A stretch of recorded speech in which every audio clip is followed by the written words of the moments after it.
All right, guys, how y'all doing?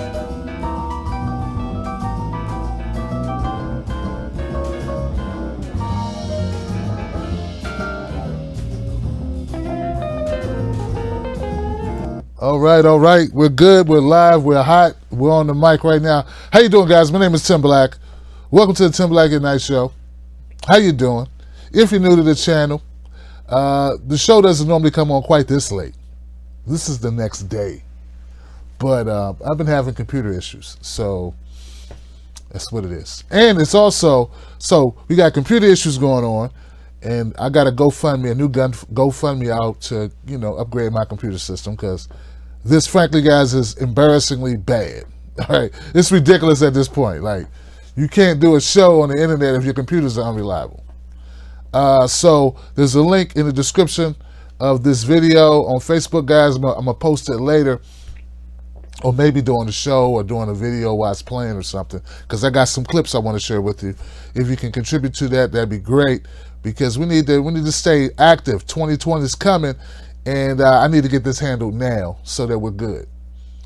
So anyway, we don't usually come on this late, but this is a Tim Black show where we discuss politics. If you're new to the channel, if you're new to this content, go ahead and follow me at Real Tim Black on Facebook, Real Tim Black on Twitter, and find me on YouTube as well.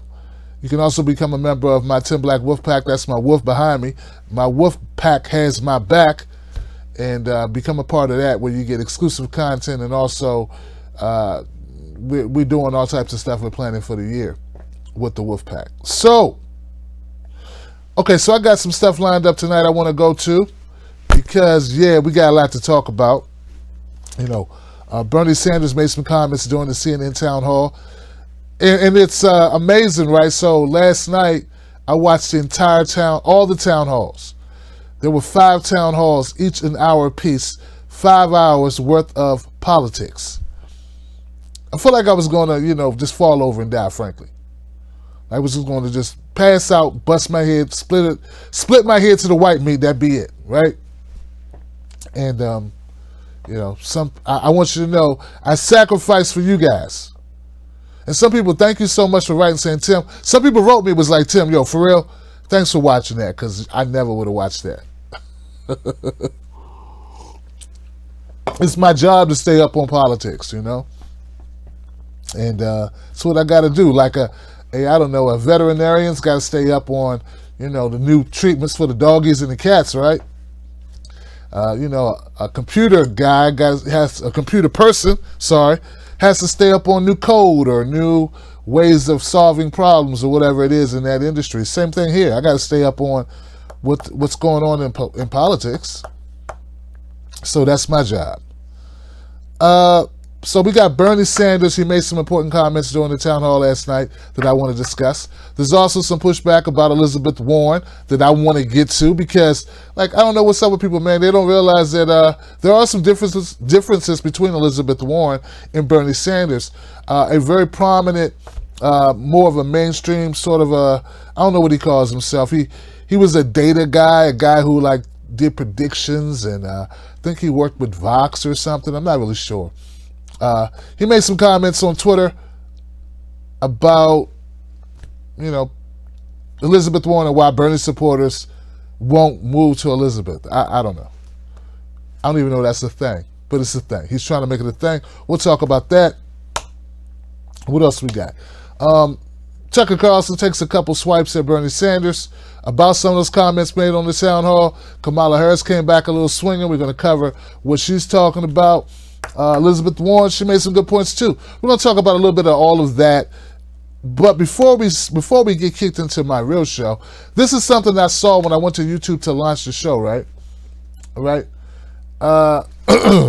And this is real time, guys. All right, so I go on YouTube. I'm behind the scenes on YouTube, about to do the connections so that you can see see the video, so we can do the show, right?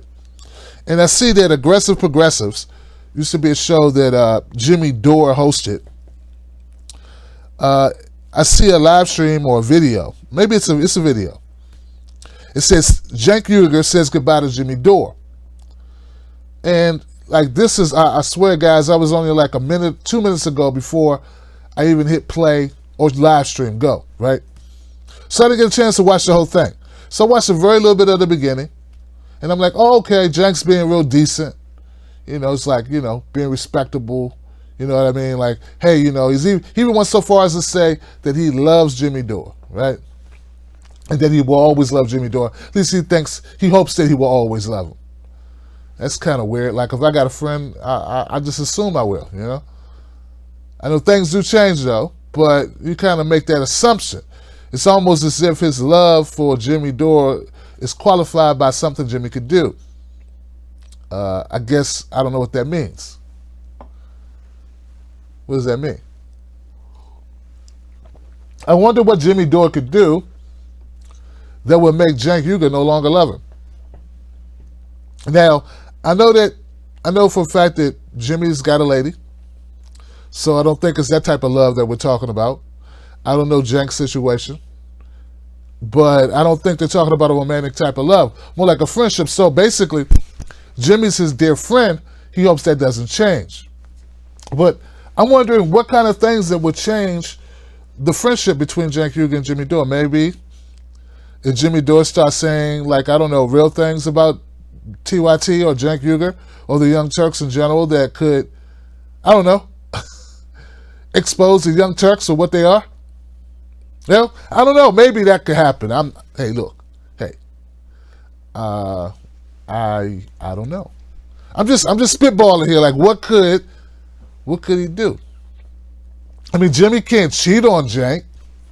It's not that type of party, right? So what could he do?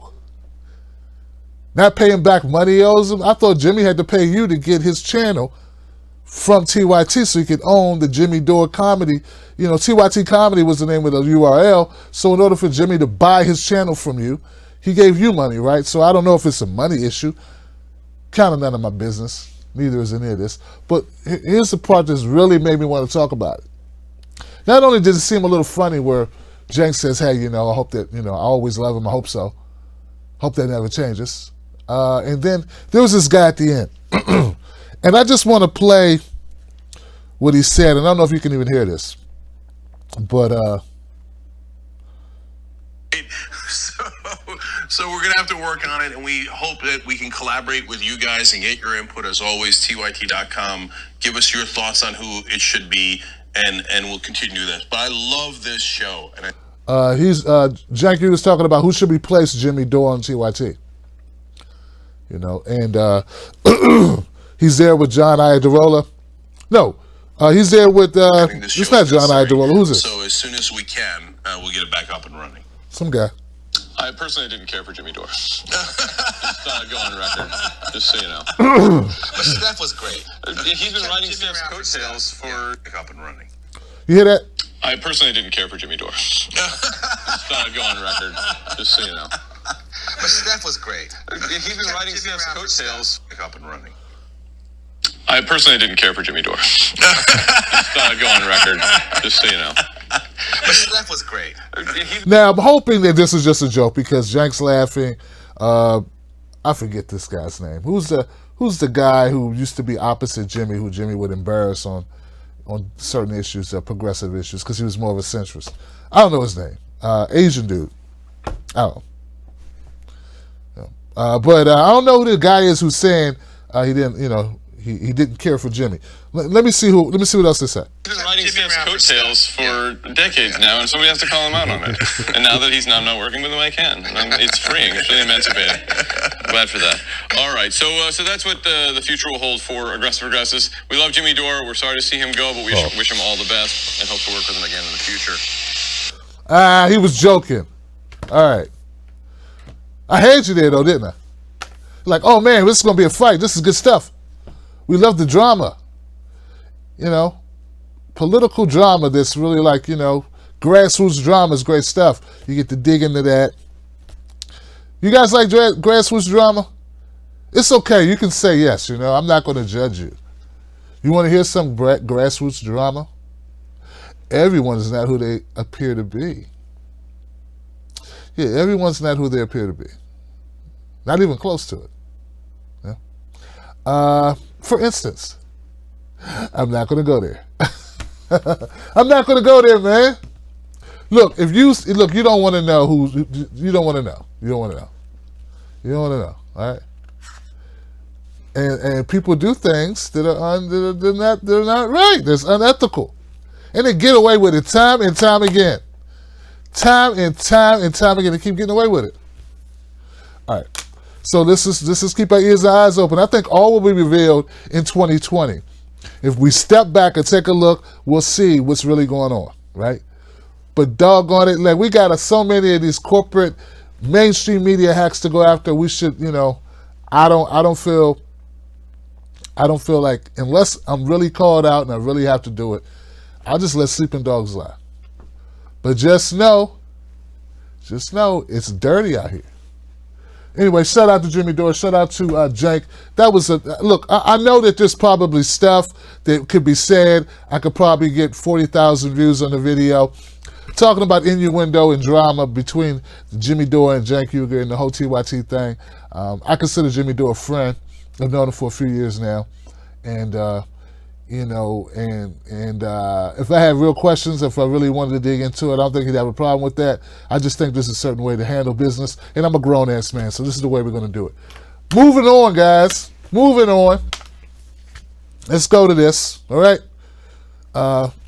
So I got a couple clips I want to share with you because a lot of you just did not have the time or the inclination to watch the 5-hour telethon of CNN hack journalism where they prop up certain, candidates for the Democratic Party and do their best to kneecap Bernie Sanders at every turn. That seems to be the way they operate, and it was no different the other night. In fact, some would say the way Bernie Sanders was treated, well, on CNN it would have been better if he just went back to Fox. Fox tends to treat him better.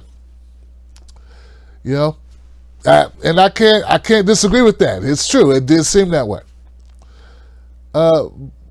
Before we get to Bernie, though, here goes some clips. A couple clips from Kamala and a clip from Elizabeth Warren that I think is important. One of their better moments. Yeah. Always your school. And students here who, while you were in high school, even middle school, that you had to participate in a drill, right? Where you were convened and your teachers taught you about how you need to go and run in a closet because there may be a mass shooter roaming the hallways of your school.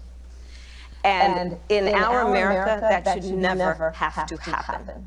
Conversations take place every night.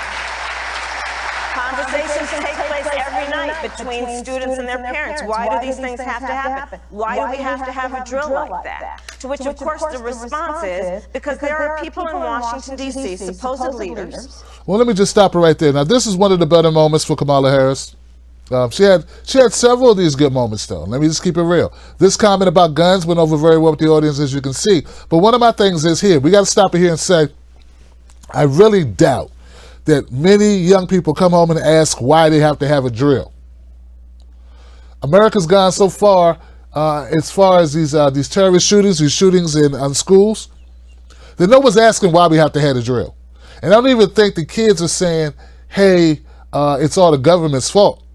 Though I do feel that gun laws, there may be need to strengthen gun laws in some of the areas that she points out. In fact, I support universal background checks. I support, banning bump stocks. These are things I support. And actually, I think there are things from the gun owners I know who are personal friends of mine that they support. Okay, but I don't think that Kamala's correct here when she says, the kids are wondering why we gotta practice not to die at school. You gotta practice not to die at school because you could die at school. All right, so that's why. Let's keep going. Conversations take place every night between students and their parents. Why do these things have to happen? Why do we have to have a drill like that? To which, of course, the response is because there are people in Washington, D.C., supposed leaders, who have failed to have the courage to reject a false choice, which suggests you're either in favor of the Second Amendment or you want to take everyone's guns away.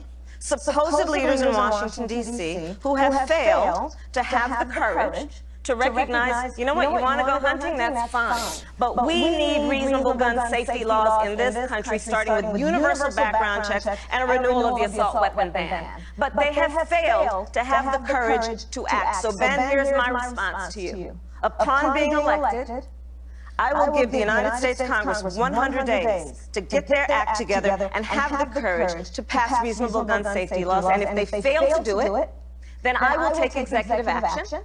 And specifically what I will do is put in place a requirement that for anyone who sells more than 5 guns a year, they are required to do background checks when they sell those guns. I will require that for any gun dealer that breaks the law, the ATF take their license. And by the way, ATF, alcohol, tobacco, and firearms. Well, the ATF has been doing a lot of the A and the T, but not much of the F. And we need to fix that. And then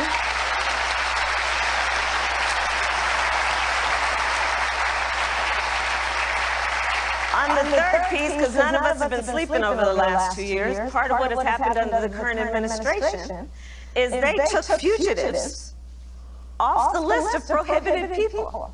I put them back on the list, meaning that fugitives from justice should not be able to purchase a handgun or any kind of weapon. So that's what I do. All right. So a couple things I want to point out about Kamala Harris here. She takes a swipe at the ATF. I don't know if it was warranted or not. I have no idea if the ATF has been handling their business on the firearms side of their responsibility as an organization or as an agency. So, but the crowd liked it and they applauded it, which leads me to a broader point. Kamala Harris is back in contention, guys, and I thought that she had kind of gone away. Yeah, I thought that she took enough hits early on. It looked like she was the front runner. She was like the anointed one from the Democratic establishment. And then all of a sudden, it came in Beto. And then all of a sudden, there came Buttigieg. And it just seemed like there was no more Kamala. Well, she's back in a big way, and she's going to be something that anyone will have to deal with in order to secure the nomination. Now, there are a lot of people who are comparing. Hold up. Let me say this, though. It doesn't mean that I support her. What I'm telling you is she is a formidable opponent, because I don't know if you noticed or not, but she's pretty good on her feet. And don't get me wrong, she throws stuff against the wall that sometimes doesn't stick. She'll, have her moments of word salad, which I've talked about in previous videos. But the bottom line is, she's pretty comfortable. She's walking and talking. Now, there are people that compare Kamala Harris to Hillary Clinton. And I think to do that is a disservice to Kamala Harris. Kamala Harris is a much better politician than Hillary Clinton. I don't think we'd know who Hillary Clinton was if she weren't married to Bill Clinton. There. You know who Kamala Harris is, and she's not married to Bill Clinton. That in itself would be able to, I would be able to stop right there. Right?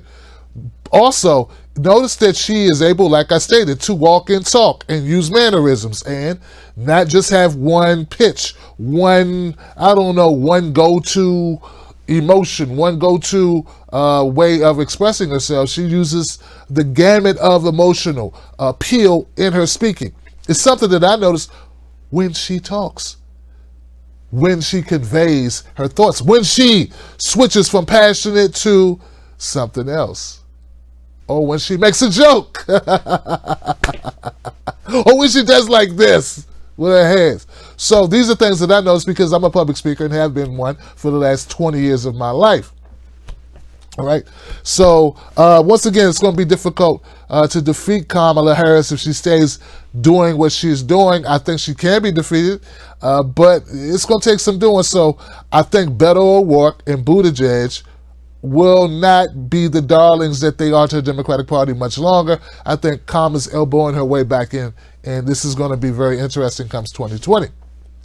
Now back to a point about guns. I don't think there's anybody, as I stated, I don't think there's pretty much anybody that I would consider a human being that's not concerned about the wrong people getting guns. The problem is a lot of bad people do have guns already. What do we do about that? How do we get the guns out of the hands of the people that already have them, who should not have them? That's the question. And gun reform is not something that people are opposed to. It's just how do you reform guns, or how do you demand gun control without punishing people who are not the people who shoot up schools, for instance.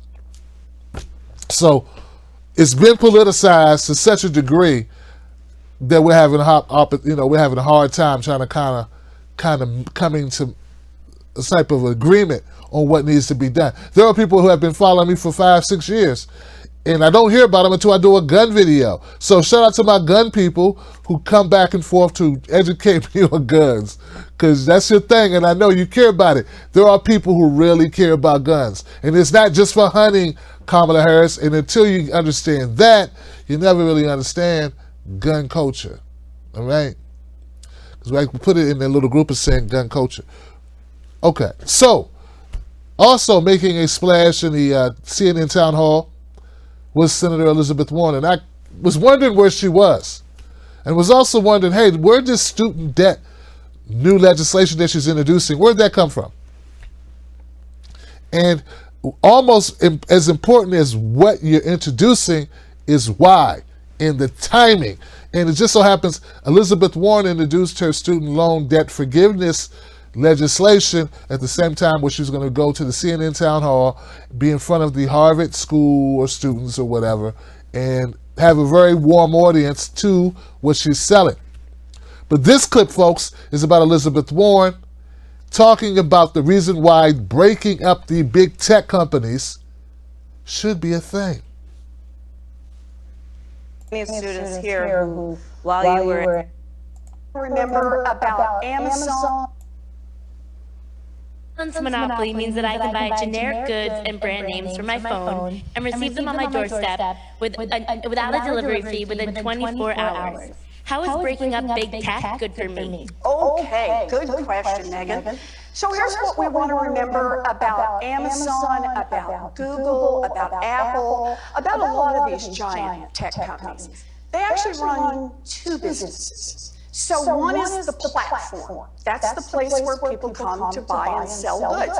That's where you go to get whatever it is, and you can compare 48 printers and get it all delivered in less than 24 hours. Got it, cool. That's the platform. And just so you get an idea of the scale here for Amazon, Walmart does about 9% of all retail sales in America. If you want to sell online, Amazon is doing about 49% of all retail sales that are happening in America. So that is the marketplace. So Amazon runs the marketplace. I'm cool with that. I'm all for a marketplace. But Amazon does a second thing. And that is they collect information on every buyer and seller that comes through. Every time you go to buy something, they get your information and they aggregate it with the other information they had about you. And every time you come to sell something, they get information. And then they see that, whoa, over there, it looks like Pet Pillows is starting to make a big profit. Huh, says Amazon. I know what let's do. Let's jump in front of Pet Pillows and do Amazon Pet Pillows and move Pet Pillows from the front page back to page 16. And the consequence is that Amazon, because of its superior information, can come in and knock out all of the competition. Now, this is a real thing, Megan, that's happening. And here's what we know as a consequence of this, is that the area around these giants are referred to by venture capitalists, investors, as the dead zone. Because it means you try to start up a business, you just run the risk that Amazon steps in front of you, or Google steps in front of you, or they buy you out before you have a chance to get started. Look, here's how I see it. You can run the platform, that is, you can be the umpire in the baseball game, and you can run an honest platform. Or you can be a player, that is, you can have a business, or you can have a team in the game. But you don't get to be the umpire and have a team in the game. If we break off the platform from the parts that are competing, then what you'll see in America is a platform that works really well. It's a very profitable business. But you see a lot more competition where little businesses have a chance to get going, where when you've got a good idea, you can build that good idea into something, where there's really a chance for everybody to get in and compete. So that's the reason I want to see the two of them broken apart. Do you order stuff from Amazon? Sure. You do. What was the last thing you ordered, do you know? A mailbox. Okay. All right, guys. And I want to apologize about the sound effects. About the sound. I got to mute my mic each time because my mic will pick up my speakers, which are playing the video. Who cares, Tim? All right, so Elizabeth Warren there, she made a very important point that I don't think a lot of people know about with these tech companies and what they do, how they make a living, how they will control the algorithm, how they will step in front of purchasers or buyers. So you see a product that's doing well on Amazon, for instance. They have, if you notice when you go to Amazon, you see that there are products that say recommended or products recommended by Amazon. Sometimes those products are products that are owned by Amazon, right? So you see a category where a lot of purchases are being made. It's really easy for the owner of that platform to say, ooh, let's make that product now. You don't even have to literally make the product. You just go buy the product and slap your label on it. And you got a product, right? So like what happens, all right? So I like what Elizabeth Warren did here. I like the point that she's making. I know there are people that say this is going to threaten capitalism. This is going to threaten the marketplace. But I think what it does is kind of keep it honest because we're dealing with big players like Google. Come on. Who basically control a whole category. Amazon basically controls internet marketplace for certain goods. I mean, there are literally companies that have went out of business behind Amazon's ability to basically underprice all of them. So you have to realize that they are that big, that they are that powerful, and you get to a certain point where you almost become a commodity, which is what Google, YouTube, Twitter, Amazon, and others have become. But besides the point that she made in the substance of her argument, I just want to point out that Elizabeth Warren is really good at explaining stuff. You know? She's really good at explaining stuff. I think she's a great explainer. And I think her teaching background is what puts her in such a very much a comfort zone when she's having to break something down. Now, sometimes you just take a little bit longer to get to the point, but so do I. So I kind of understand that. My thing is, there's stuff that sometimes I just don't know what Elizabeth Warren is doing. Look, I think Elizabeth Warren should be doing better with her campaign than she's been doing. But it looks like unforced errors and just Elizabeth getting in the way of Elizabeth. I mean, am I wrong here?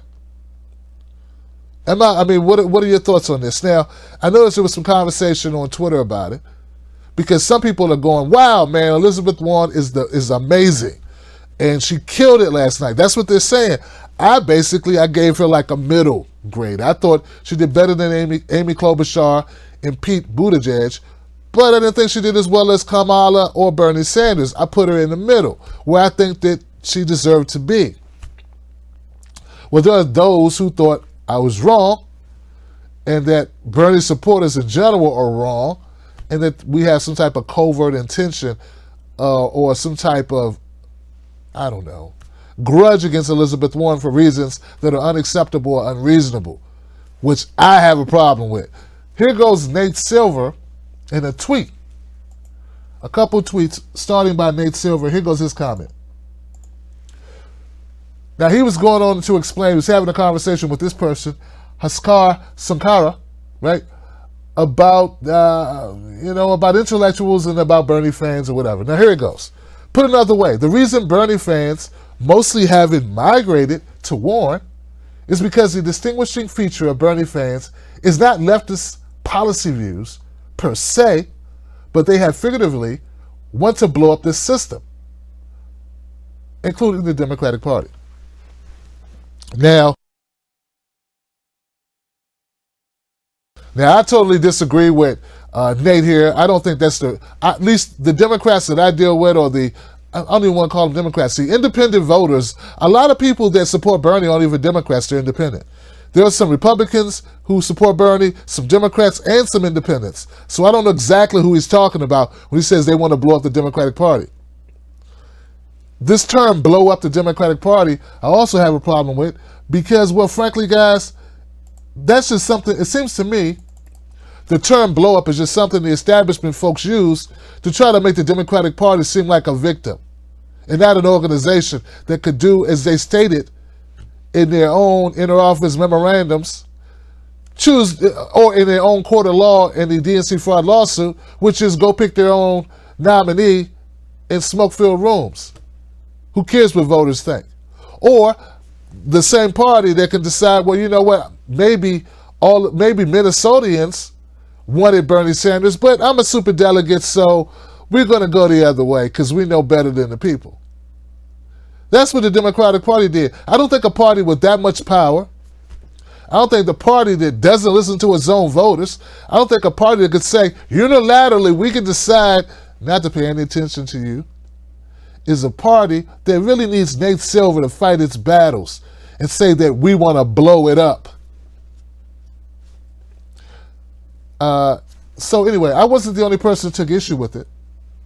There were a couple other folks who chimed in on this. Waleed Shahid chimed in. He said, I like Warren. But part of Bernie's appeal with his base is his authenticity.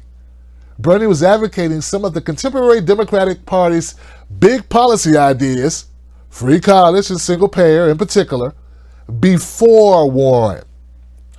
Warren only co-sponsored those bills after 2016. Yeah, he's right. He's right. That's a very valid point. Sometimes you want the real thing. It's such a thing called being an OG. Now, in the hood, we call it original gangster. But here, we could call it original, I don't know, gladiator? You know, because that's what Bernie's been. He's been fighting for these issues and speaking truth to power on these issues for 30 years plus. Elizabeth Warren comes in 2016 and starts adopting some of Bernie's policy points, some of Bernie's visionary policies. And then all of a sudden, I guess we're supposed to say, oh, well, let's just go with Elizabeth Warren. Nate Silver's also being disingenuous, and Shahid makes another point when he says, well, you know, Bernie is the authenticity. He has the authenticity.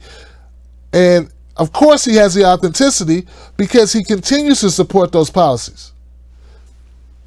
I've seen Elizabeth Warren back away from Medicare for All. Maybe that will leave a bad taste in the mouth of some people who support Bernie. And let's just keep it real. I mean, Bernie is running. Maybe it would be different if Bernie weren't running. Maybe then you could make the argument that Bernie supporters won't move to Elizabeth Warren. But who's going to move from the candidate that brought them to the party if that candidate is still a candidate? There are people who wrote in Bernie Sanders in 2016. Why would they leave Bernie to go to Elizabeth Warren if they basically had the same policies? Unless there's something about Elizabeth's policies that, you know, that stand out more to them, or that it's more aligned with what they think. And I'm not saying Elizabeth Warren is a bad candidate, but I'm saying somebody's not keeping it all the way real. And that somebody is Nate Silver. But it wasn't just Shahid that made these comments. A couple other people you may know.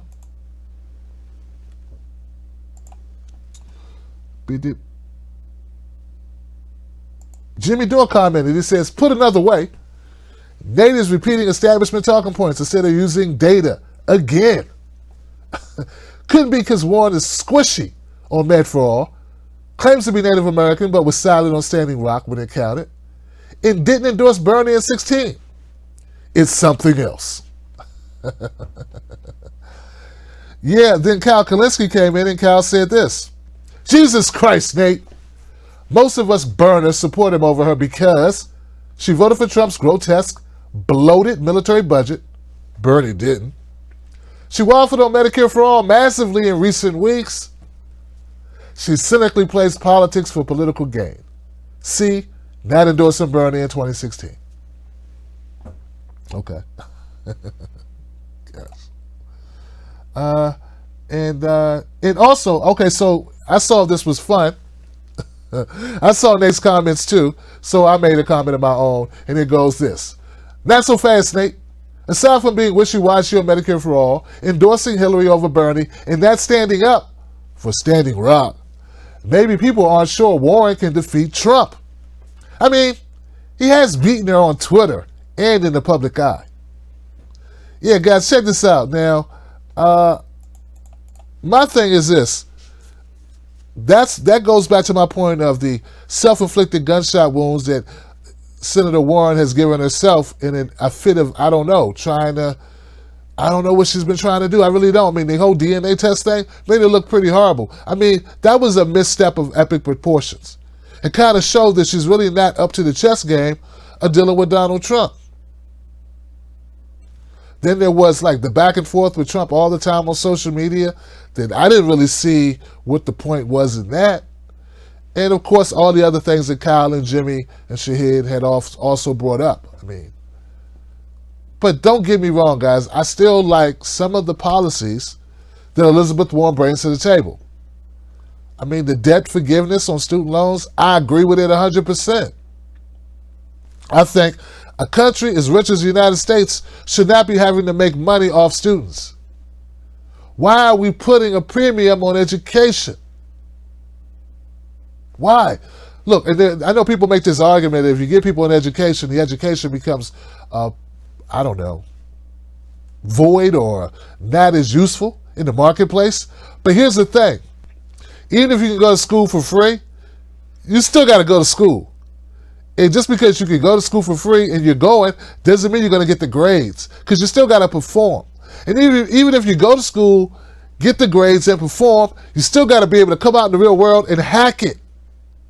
So just giving people the leg up to say, you know what, being able to have a dream should not be the barrier, should not be based on how much money your family has. And when we're talking about kids who are having to go into debt 30, 40, 50 grand a year. A year. I mean, I'm not a Pete Buttigieg fan, but he stated last night that him and his husband, Chasten, that they both have hundreds of thousands of dollars worth of school debt they're still trying to pay off. And he's almost 40. Something's wrong here. So I like Elizabeth Warren on these issues, but, you know, if you're a person who's been in the politics like we are, who cover it, I just told you I watched 5 hours of political debates. You don't have to show me that you're more than just a guy or gal who just says stuff on TV. You have to show me through consistency and unwavering. And speaking of unwavering, here goes the clip of what got Bernie Sanders in trouble at the CNN town hall that everyone's talking about today.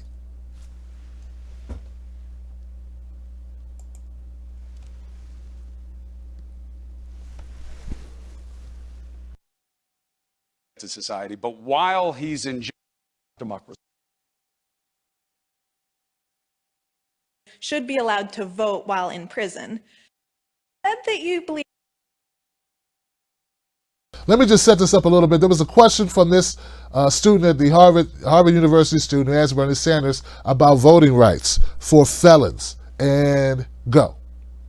That you believe that people with felony records should be allowed to vote while in prison. Does this mean that you would support enfranchising people like the Boston Marathon bomber, a convicted terrorist and murderer? Do you think that those convicted of sexual assault should have the opportunity to vote for? That you believe that people with felony records should be allowed to vote while in prison. Does this mean that you would support enfranchising people like the Boston Marathon bomber, a convicted terrorist and murderer? Do you think that those convicted of sexual assault should have the opportunity to vote for politicians who could have a direct impact on women's rights? Here is my view. If somebody commits a serious crime, sexual assault, murder, they're going to be punished. They may be in jail for 10 years, 20 years, 50 years, their whole lives. That's what happens when you commit a serious crime. But I think the right to vote is inherent to our democracy. Yes, even for terrible people.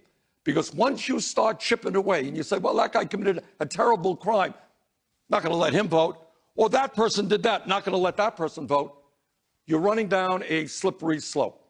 So I believe that people who commit crimes, they pay the price. When they got out of jail, I believe they certainly should have the right to vote. But I do believe that even if they are in jail, they're paying their price to society, but that should not take away their inherent American right to participate in our democracy.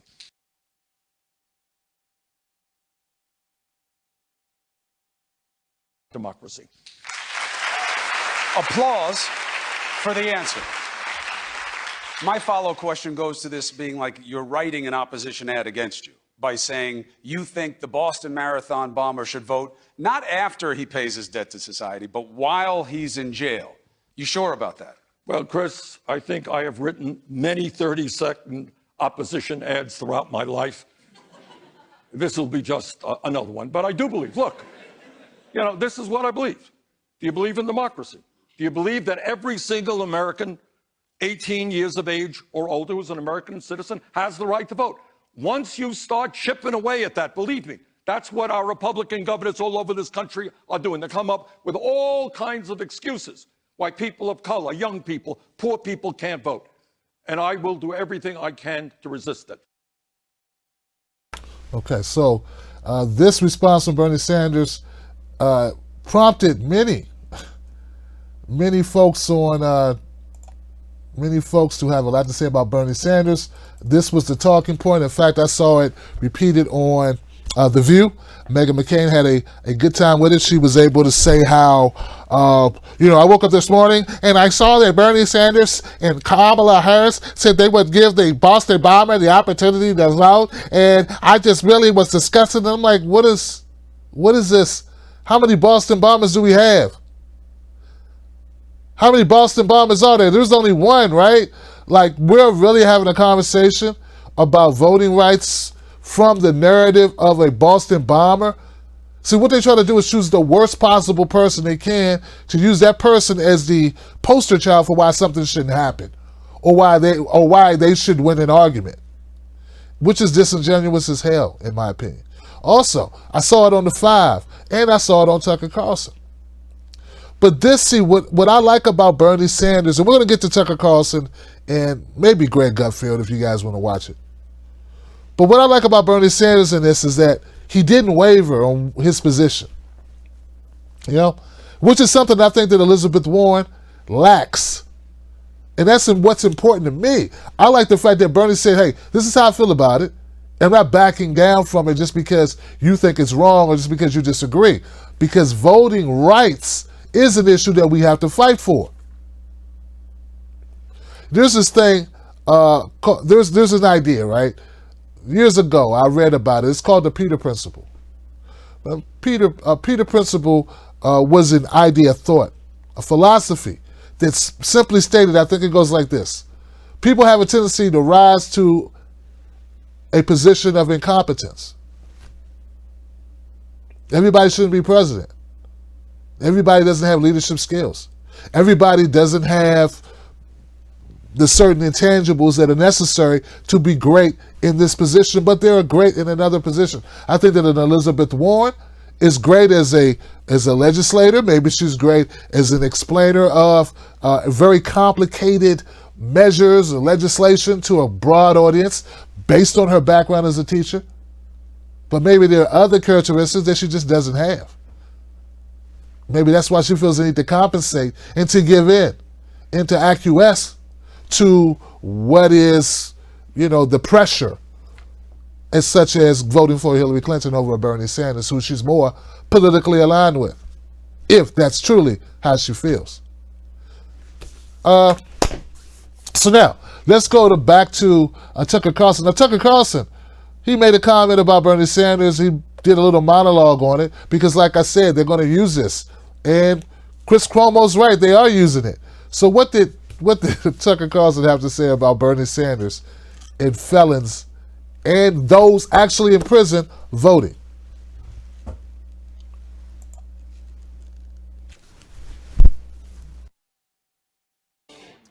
Well, good evening and welcome to Tucker Carlson tonight. Democrats say they despise Donald Trump. They seem to mean it. They tell us they'll do anything to prevent him from continuing as president. But if that's really true, why are they working so hard to sabotage their own chances of replacing him? Why are Democrats suddenly saying things that all but guarantee Trump's reelection as president? In just the past few months, Democrats have said things that are so out of the mainstream that it's very hard to imagine voters will back them. Just last night on CNN, watch Bernie Sanders, the frontrunner, endorse voting for felons who are currently behind bars. Watch this. If somebody commits a serious crime, sexual assault, murder, they're going to be punished. They may be in jail for 10 years, 20 years, 50 years, their whole lives. That's what happens when you commit a serious crime. But I think the right to vote is inherent to our democracy. Yes, even for terrible people. Terrible people. So how terrible is Sanders talking about? Cannibals? Convicted spies? How about terrorists who kill children? Oh yes, said Bernie Sanders. They get the vote too. Unlike the First or Second Amendments, that's in the Constitution. Senator Kamala Harris seemed to agree with that. But people who are convicted in prison, like the Boston Marathon bomber, on death row, people who are convicted of sexual assault, they should be able to vote? I think we should have that conversation. Okay, let's have that conversation. Best to do it right now, actually, because whenever the left tells you they want a conversation about something, you can be certain that any dissent on that subject will be banned a year from now. By 2020, questioning whether imprisoned terrorists should vote will earn you a trip to the HR department and a lifetime ban from PayPal and Twitter. So while we still can, consider the story of Dzhokhar Tsarnaev. Tsarnaev first came to the United States, you'll remember, on a tourist visa with the rest of his family from Kyrgyzstan. All of them promptly claimed asylum here. They were given it. Over time, the Tsarnaevs collected more than $100,000 in taxpayer-financed government benefits.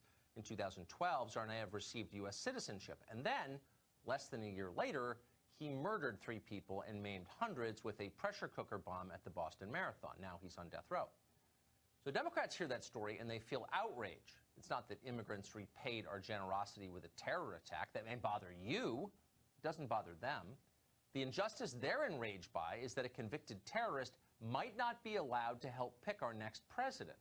That's outrageous in their view. It's just the kind of institutionalized bigotry that Kyrgyzstani refugees like the Tsarnaevs have faced historically in this country. Maybe they need reparations too. They definitely need a voice. So do the convicts of West Feliciana Parish, Louisiana. Of the 15,000 people who live in that parish, fully 1/3 of them are inmates at the maximum security Angola State Prison Farm. They are the single largest block of voters in the area. According to Bernie Sanders, this is bad because they're being denied democracy. That's racist. Once Bernie Sanders is president, they'll be able to elect the city council and the sheriff, maybe the warden too. That's the kind of progress we're talking about here. Wow. Okay, so that clip was a lot lower than I remember it being. It was really low. I don't know if you could hear it. But basically, Tucker Carlson threw out straw men about voting rights. So here's the thing about voting rights that people need to understand. Voting rights has always been a contentious issue in the United States. It wasn't until 1964, the Voting Rights Act, that was actually enacted in 1965, that gave black folks the right to vote. And ever since, they have been trying to deny voting rights. I mean, ever since they freed the slaves, they've been trying to stop black folks from voting. This is just the way that rich white landowners kept power in the United States. Women weren't allowed to vote until 1920, but they didn't suffer the same diminishing of rights to vote as black folks did. In fact, women were able to vote 40 years before blacks were actually allowed to vote. I mean, on paper we were allowed to vote, but we weren't allowed to vote when we got to the polls. We had things like the Klan, poll taxes. We had to actually pay a tax in order to vote. In the South, they had white-only primaries that black people weren't even allowed to attend. They had voting booths that didn't work. Well, we have that now. But there are all these impediments to voting in the United States. So I understand where Bernie Sanders is coming from when he says, hey, I have to support voting rights regardless of who it is, as long as they're a citizen and of the majority age, they should have the right to vote. It's sort of the way I look at the death penalty. I don't support the death penalty. That is a commitment. That is conviction that I have based on my knowledge of how our criminal justice system works. I don't cherry pick and decide which people I think should be given the death penalty. The problem is with the death penalty, the system is so corrupt, the system is so biased, and I always say you never find a rich person on death row. Why is that? Because money will predict who gets what type of charge or who gets what type of sentencing. And unfortunately, our juries, ladies and gentlemen, often will convict black people for the same crimes and sentence them to death, where white people who committed the same crime with the same track record won't get that same level of punishment. And it's not the judges, it's the juries. It's us, it's Americans going in making a decision that this person looks unredeemable and this person looks like we should give him another chance. And too often that's cut on class but also race, which even a lot of lefties don't want to talk about for some reason. So anyway, back to this point. So I like the fact that Bernie Sanders is sticking up for it. But unfortunately, when you have someone like Bernie with a deeply held conviction that this thing called voting rights should be extended to all those people that qualify as far as age, because it's not a constitutional rule that, it's not in our Constitution that they should take away your voting rights. It's not. I mean, in fact, there are a lot of states that have different rules about it. But that won't stop someone like Greg Gutfield from the Five from making crazy comments about voting rights. Here he is.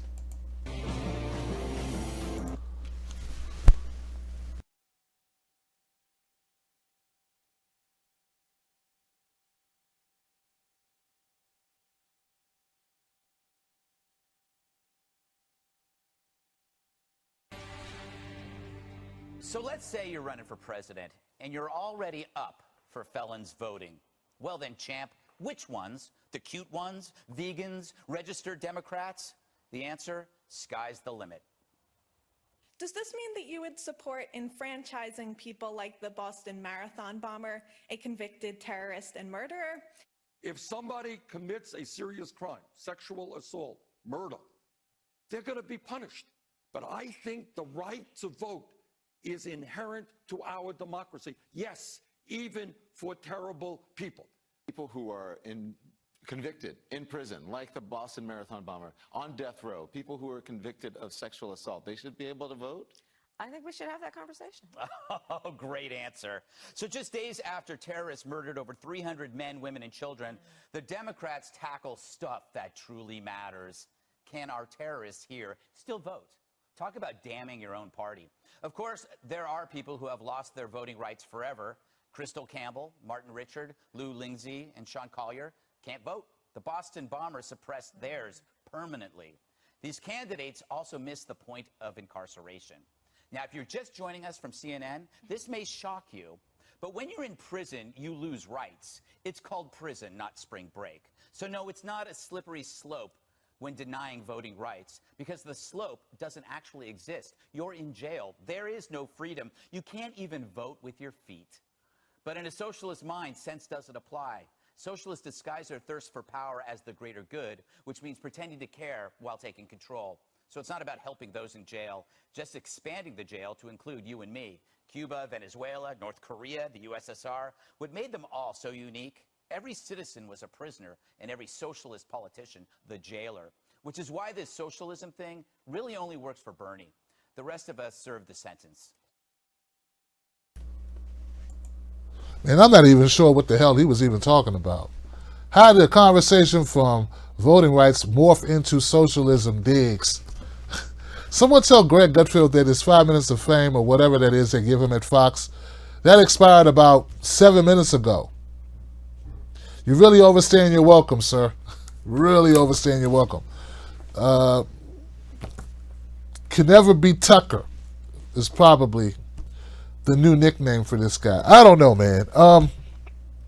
What I do know, as of 2008, over 5.3 million people in the United States were denied the right to vote due to felony disenfranchisement. You remember that language? That's the language that the Harvard student used. So they're aware of disenfranchisement being conducted on those who have felonies. Who gets felonies? Go ahead, say it. Who gets felonies? Hint. It's people who match my last name. So, yeah, that's what's going on, man. There has to be a way to you don't think in a country as corrupt as the United States, they won't come up with a way. We already know they use they use prisons, private prisons to make money. They're locking up people as an industry. You go to some small towns across the country, you'll see that everybody in the town works at the prison. Why is that? Well, because that's where the money's at. It's an industry. Black failure is an industry. And stopping blacks from voting is also an industry in order to keep who? Republicans in power. Strom Thurmond, the Republican from South Carolina, he led a filibuster. In fact, he set a record on the longest filibuster ever held in Congress. What was the filibuster about? The Voting Rights Act. The Voting Rights Act. It wasn't on a decision to go into Vietnam or something. You know, we don't have a longer filibuster about the Iraq War or the Patriot Act or so many other things that the Congress like weighs in on or doesn't weigh in on, depending on how corrupt they are. But the longest filibuster in the United States was on voting rights. So I'm not crazy. I'm not just tripping when I say that the voting rights are a big issue. Even though I know there are a lot of people out there who don't vote, or a lot of people say you're selling out, voting is selling out. What you really mean to say is you don't see the results from voting. But if you could see those results from voting, maybe you would change your opinion. And I understand why you feel the way you feel. I don't believe that voting is everything, but I believe it is something. And for some people, it will be everything that you do. Because how many people really volunteer and get involved? How many people really get involved with politics? I mean, there's other things you could do. You can organize. Organizing voters is a lot more powerful than just being a voter. But how many of you are actually going to have time to go out and organize voting? Do community activism. You know, I worked as a community activist and a community organizer. Not the type of job that pays well. I did it in my 20s. How many people have done that? Not that many. How many people have a job where your job is to put out information that educates the masses? Not many. So what I'm saying, you start looking down the checklist of things that people can do to make change locally and and in general elections, but also locally in your local elections, and you got to put voting on the board. It doesn't get the high vote I think people try to assign to it, like as far as how relevant it is, but there is some relevancy in voting. If it wasn't, Strom Thurmond wouldn't have been filibustering it for over 24 hours, thus setting that record I just talked to you about. Neither would they be coming up with more and more reasons to disenfranchise voters. Who has time for that? Anything they spend money on is a reason. So, also voting. Here's another issue that Greg Gutfeld, he could have talked about instead of bashing socialism or something else. He could have discussed besides Tsarnaev or Deshostovich, whatever, the bomber dude trying to gaslight you and use emotional trickery. He could have talked about the fact that poor people, back in 2012, 48% of poor people, only 48% of poor people voted in 2012. But in 2012, 78% of people who made over 75,000 voted. So what we see is a huge disparity between people with money and people who don't have money. So we bring up the fact that when you put into place things like voter ID laws, when on average, there are studies about the wait times for poor areas. Poor areas tend to have longer waits in order to vote. If you are a poor individual, you're less likely to vote because it's more time out your day to vote. You got to vote on a work day. It's long. It takes a long time to vote. You got to make sure you got an ID. Not everyone does. They do cost between $5 and $58. Not everybody has the money. And then even if they have the money, sometimes they don't have the documentation in order to get the ID. This is the reality of how bad some people in America are doing, whether you believe it or not. Just like when I tell you that 40% of the homeless have jobs. 40% of homeless people have jobs. Everyone's not doing as good as you or I. All right? So these are all facts that the Republicans don't want to pay attention to. And there's a reason for it. It's called politics.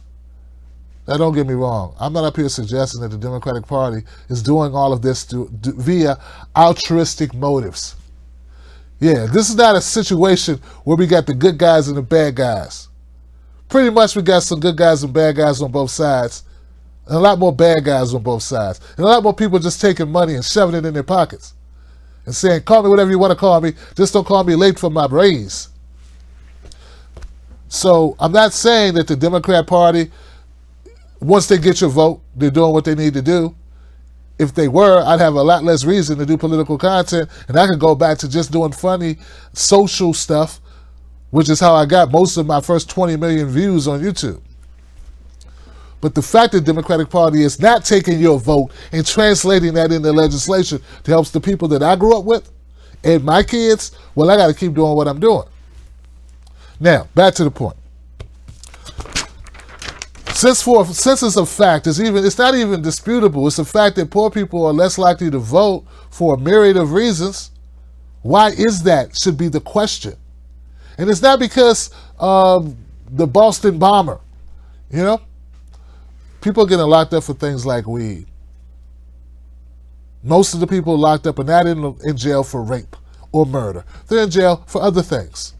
Other much less serious things that they probably wouldn't even be in jail for if they had the proper representation.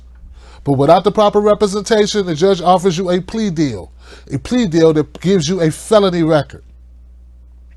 There are a lot more Americans who are outside of jail who can't vote than the ones that are incarcerated, though we do have a lot of people incarcerated. In fact, we set the record.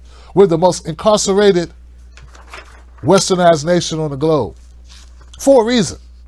Not just because it's just, it just happened to rain that day. No, it's a reason. In several southern states, felony disenfranchisement was implemented as a part of a strategy to bar blacks from voting. They conjoint with felony disenfranchisement, these southern states implemented black codes, which established severe penalties for petty crimes and were used to target black Americans. This is all a part of American history. Felony disenfranchisement was the topic of debate during the 2012 Republican presidential primary. Candidate Rick Santorum from Pennsylvania argued for the restoration of voting rights for convicted felons who had completed sentences in parole or probation. So, even though I disagree, I think there's something that should be restored to you even in jail. I mean, why not? Why should people not have the ability to vote? Look, I don't know if this will be something that is able to be accomplished, though there are several states that already allow it. But I think that there's a political motivation behind it, that this conversation just took off like wildfire. I mean, actually, I didn't even know. Like, I was wondering why they were asking Bernie about it. What made the student ask this question? Did I miss something? Evidently, this must become a potential, a contentious issue come 2020. That's why the conversation is starting now. And as you can see, they want to paint it once again using the worst common denominator, rapists and pedophiles and terrorists. Knowing that most people in jail, most people with felonies did not commit such acts. Problem is, once you agree with it, if you give an inch, then they're extending. They'll start saying, well, what about these people? These people can and these people can't.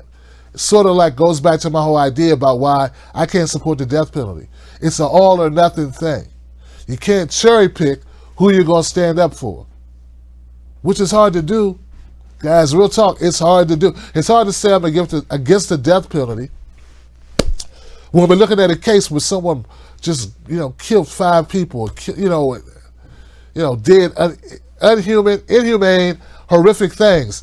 It's hard to stick to that conviction. But I have to because I know how the system works. And I have to because I got to stand up for what I believe. And I believe that in America, our death penalty is implemented unjustly to poor and black people. So I think that our voting rights, the laws that restrict voting rights, if you don't agree with our criminal justice system and the way that it mets out justice, then I don't see how you agree with disenfranchisement of people's voting rights. You already know the system's broke. Not voting is a condition or is an effect of that system. So how could you support it? I think we need to educate voters. I think we need to pull voters together and give us all a reason to stand shoulder to shoulder and fight for changes in our country that need to happen. And we know a lot of the changes in the country that we want, just so happens everybody wants them. So they want you to believe that conservatives don't want Medicare for all when we know they do. They want you to believe that conservatives don't want Social Security or they don't want schooling, college, local college, but they do. They want to paint this picture of other people that have these vastly different political ideas. And yeah, we do disagree on some things, but not everything. So, yeah. The 14th Amendment gave you that right to vote, but Lyndon B. Johnson in 1965, he is the one who signed it. Imagine going to the polls and have to take a literacy test, and they would just keep asking more questions till you failed. Spell this word, like a spelling bee at the polls. You can't tell me a country that would do that all of a sudden got rid of all their corruption. That's what you really believe, that these people who were so corrupt that U.S. citizens who had the right by law to vote, states decided we don't want you to vote, and we're going to give you a tax or we're going to give you a quiz. And if you don't pass the quiz, you don't get to vote because this is Alabama, boy. You really think a country that's that backwards, that's that corrupt, that discriminates that badly, all of a sudden decided, hey, let's just help everybody vote. We're tired of taking advantage and holding power unjustly. All of a sudden, we want to be, fair. I think if you believe that, you believe almost anything. All right, that's it, guys.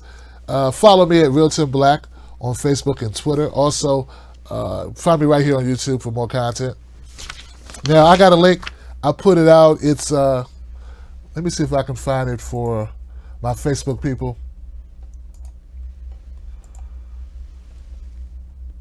Oh, no, that's not it. Crap. Anyway, guys, I need to get this situation handled with my PC, so I got a GoFundMe going on that. It's not for me to go to the Bahamas. It's not for me to, buy a rocket ship. It's not for me to go hang out with rich people at parties. No, it's just so I can continue to do what I feel is my calling to do, which is do these shows and spread the word and bring on important guests and help build momentum for 2020. So, if you like the Tim Black Show and you want to see us continue to live stream the way we've been doing it, and you feel my pain that I had to be up till 6 o'clock in the morning yesterday trying to fix a computer problem because I couldn't get my video editing software to work because my PC is going on the fritz, and it's just crazy. Anyway, it's crazy. Look in the description box below, contribute to the PC fund, and we'll get this stuff fixed, at least for the next couple of years. That's it, guys. I love you. I'll see you on the next one. Shout out to the Wolfpack. Thank you for all that you do. Revolution. Power to the people.